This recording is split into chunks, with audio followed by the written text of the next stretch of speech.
সরকারি কর্মকর্তা কর্মচারীদের সম্পদের হিসাব জমার তাগিদ দিয়েছে অন্তর্বর্তী সরকার। নির্ধারিত সময়ে এই বিবরণী দিতে দেয়া হয়েছে নির্দেশনা। এমন অবস্থার প্রেক্ষিতে সবার সামনে নিজের আর্থিক অবস্থা তুলে ধরলেন প্রধান উপদেষ্টার প্রেস সচিব শফিকুল আলম। বৃহস্পতিবার সামাজিক যোগাযোগ মাধ্যম ফেসবুকের এক পোস্টে সেই বিবরণী লিখে প্রকাশ করেন তিনি।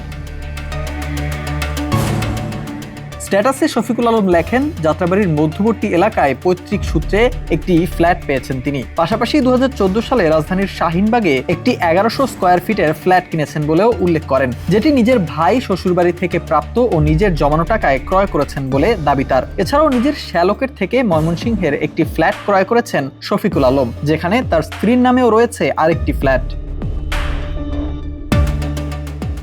নগদ অর্থের বিবরণে শফিকুল আলম জানিয়েছেন, নিজের একটি মাত্র ব্যাংক অ্যাকাউন্টে 1,14,00,000 টাকা সঞ্চিত আছে তার।